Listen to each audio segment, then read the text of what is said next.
Alright, so this is video number 1 in a long, hopefully long run of tutorials I'm going to be doing to help you guys learn how to make cars, to do stuff. If you want to learn how to, make different types of shapes, designs, whatever on cars on iRacing, or just anything in general, or involving Photoshop or iRacing, or anything really. Hopefully this helps you out. Let me know if you have any ideas and I can do videos on them. But first, again, let me say thank you. My name is John Dragonetti, and you are watching this on YouTube, on my YouTube channel, Smoke Racing 20, and probably more than likely viewing this on my website, johndragonetti.me. So all content will be on the YouTube channel as well as my website. I will try to make these weekly at the very absolute least, and I plan on making a whole lot of these, at least for the beginning, maybe a couple times a week, but we'll see how it goes from there. But first, this video is going to be about getting started and things you need to do in order to, make designs. First thing we'll hit on, you need ideas. Ideas are first and foremost the most important thing, and what I recommend you do is have a pen or a pencil, actually, probably better, massive eraser, paper, and then just an open mind to do whatever. I find it easier making paint schemes, especially, that when you have almost nothing on your mind except for, nothing. Nothing is the best way to describe it. That's when you can get the most stuff done when it comes to doing things like this. Ideas are very important, but when you do it, just let whatever happens happen. And if it looks good, that's fantastic. I've done that a lot. But if it doesn't, that's when you can go back, erase things, touch it up, and make it look nice. Make it look how you want it. My two best examples I have, and please just ignore my desktop. It is very, very messy. I'm actually going to be cleaning that up soon. But for demonstration purposes, whatever. So, yeah, first I want to show you is this right here. This is something I did a couple months ago. Started off as just a small idea in my head with just a couple of main lines, basically. Just a couple straight lines developed into this. And you can see it's very busy. That's my thing. I make busy schemes look good. That's what I do. I can do basic stuff. I can really adapt, but we'll get to that a little bit later. First, I just want to show you, though, just to get the point across, before you ever do anything, you want to start, at least this is my way of doing it, with a pencil, eraser, paper, and an idea. So here's the first one I have, and it ended up becoming this car right here. So what this was just, like I said, a couple of lines that started off, and it eventually became this Smirnoff scheme. Granted, I don't really run it, and I actually have only run it once. It looks pretty good. There's a couple of things you could change to it, but that's not the point. Point is, start off with an idea, like I said 3 times already, pencil, eraser, paper, and this is what you can do. Second one I have to show you before we move on, this little bit right here. I actually made this about a week ago for Ryan Lowe of Fast Lane. He's a pro driver in the NPAS on iRacing. This little bit turned into this car, which is sponsored by RER Chevette Productions, which is Ian Plash's production little thing, and then my website, johndragonetti.me, right there on the front and on the back. But that drawing turned into this. It's a little bit more basic compared to the last one I showed you. Nonetheless, it started off as a conceptual drawing, and that is what you want to do before you ever do anything. I absolutely cannot reiterate that enough. You want to start from scratch, paper, pencil, eraser, then develop it to this.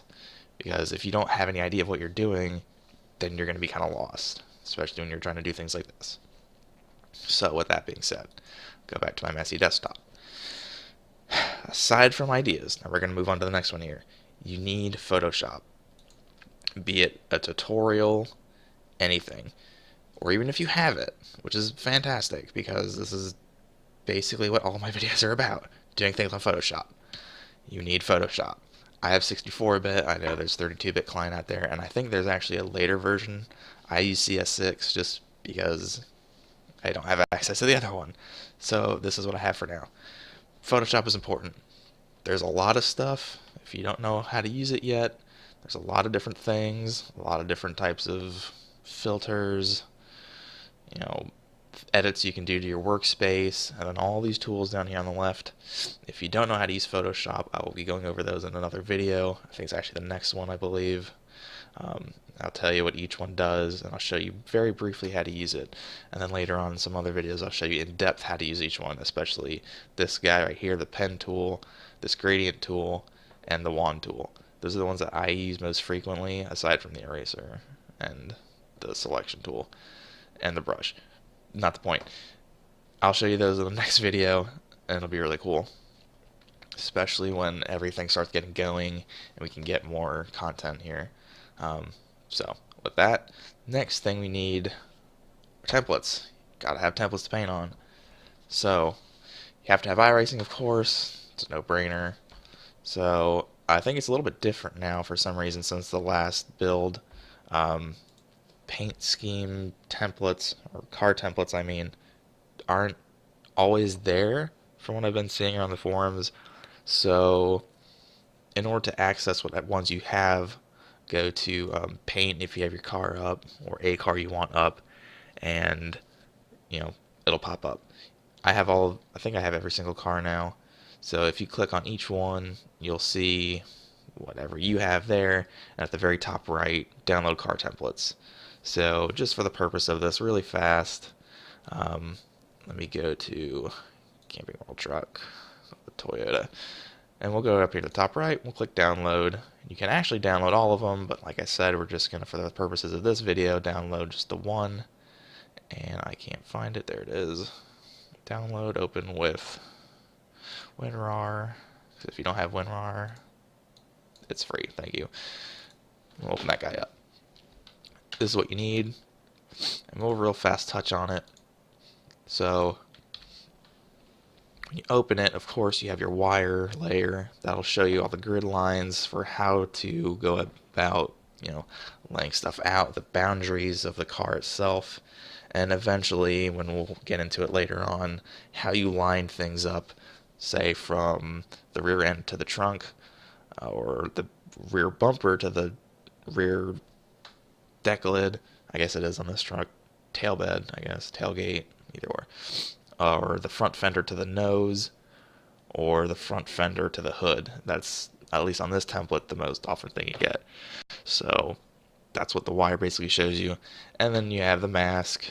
Again, it's basically boundaries. The license is just right there on the bottom right. Just shows you, where your class color is going to be. So if you're class A, you're going to be blue. If you're class B, you're green. If you're pro, you're black. Yada, yada, yada. Your next layer is parts. Just shows you all the parts that are going to get stamped on. Unfortunately, they have the Toyota stamped on, so it's kind of hard to mess with that, unless you duplicate it, which we'll show you later on. And then your contingency layer, easy.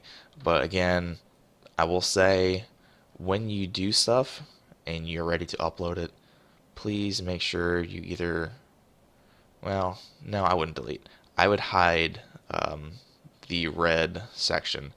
That way, when iRacing loads the car or you upload it to Trading Paints, it doesn't have all of these things on there and then stamp it. Because a lot of the times, if you try to run custom contingencies on Trading Paints for like a league, for example, you'll have both your league contingencies and then iRacing's because you didn't uncheck or hide your top layer before you export it. So we'll put that back, and then real fast, windshield banner. that is right there. That is where I guess they have the Camping World logo. And then your tape layer, which is just for the front grille and a little bit of the front hood pins, and then your spoiler. Then your cockpit hose mount, which is basically useless. You just leave it black. Then your rear spoiler, pretty easy. Your brace base, which is right here on the bottom left. Pretty much just leave that default. That way it gives a little bit of a chrome tint. Your color change logos, which will be your Toyotas. Unfortunately, their back end isn't on there, but again, there's a way to do it. Pit box colors down here on the bottom left, in the very corner. We'll zoom in really fast. Then your roll bar color right above it. And of course, your base color, which is that light blue. But everything is easy to manipulate, modify, etc. We'll get into that in the next one, as well as the tools. Then again, the next thing you're going to need from here is iRacing. You know, you can't do anything, you can't really see what you're doing until you have iRacing. When you make a scheme, always make sure to go to test. It'll show you your car in a single session by yourself if you don't already know, which you probably do. And what I always do at first is I go to Centripetal Circuit. It's the fastest loading track in the game. So you load that up, you hit your test car on track, and then you'll load the sim and you'll view your car. That's what I do. It's really easy. It's the best way to do it. But once you have your finished product, what I always do, what you can do as well, if you choose, is to go to like Charlotte or Kansas at night and take some really nice, good looking shots, especially with a metallic layer. But again, a lot of this stuff is coming later on. This is just, getting started. And the other thing you will need is trading paints. Great thing to have. Big shout out, big fan. Please respond to Steve Lewinger. Great guy. Him and Sean Brandt, who created RPM, the Race Points manager. Had a great pleasure being able to race with those two guys for a couple years. So without them, this wouldn't be possible. At least it's trading paints and the RPM part. But this is great to have. So what you would do if you don't already have an account, when you log into Trading Paints, it'll take you to your paints. So what you would do when you have a good product that you like is, like we were messing with the Toyota template, you go to update, and then you go to find new paint, find wherever it is in your desktop, for example. So I put mine, slap on your sponsor, and upload it. But for every car you do, Trading Paints will upload it into the sim for you and make it really super easy. So just real fast, we'll show you this. Oval cars right here. I'm not pro because I don't really have a use for it anymore, unfortunately. So I don't have a need to do daytime, nighttime schemes or inactive ones for later. Then your road cars, BMW, your DW12, your Holden Commodore, all that stuff. All your road cars are right here. Then the new one, which is really cool, is teams. I don't have any of mine yet. I actually need to do that. And then driver stuff, my suit and helmet. Helmets are pretty difficult, but again, if there's a separate video for that, if somebody needs or wants to know, I can show you how to use that. But just bear with me on this. It's my first video. Lastly, with Trading Paints, you will need to download the Trading Paints client, which is on the main screen. I actually have it up right now, as you can see. And what you will want to do, is when you are in the test session, once you have your scheme uploaded, you'll load the client, and hopefully you'll have it set to Control R to refresh your scheme. You will hit Control R, but make sure on your client that you have a lot of these basic things checked, especially right down here, update my own paint scheme. If you don't have that checked, your scheme won't show up, and then you'll probably go on the forums and be like, Steve, why won't my scheme upload? Question mark, question mark, question mark. And he'll just be like, bruh, update your own paint scheme. It's really easy. Make sure you have that checked.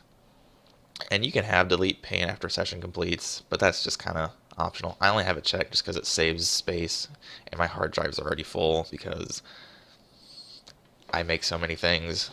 I need more memory almost every month. That's just how it goes. But with that, that's pretty much the conclusion to this first video.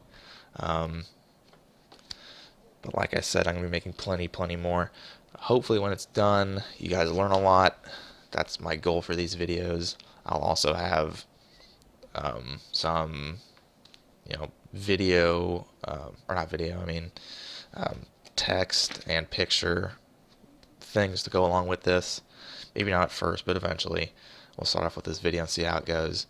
And then we'll go from there. But like I said, hopefully it helps. Please let me know. Just starting, so feel free to hate on me. I don't really care. But yep, that's about it for getting started. My name is John Dragonini, johndrag.me, and I'm a graphic designer. So feel free to let me know, leave a like, leave a comment, and we'll see you next time.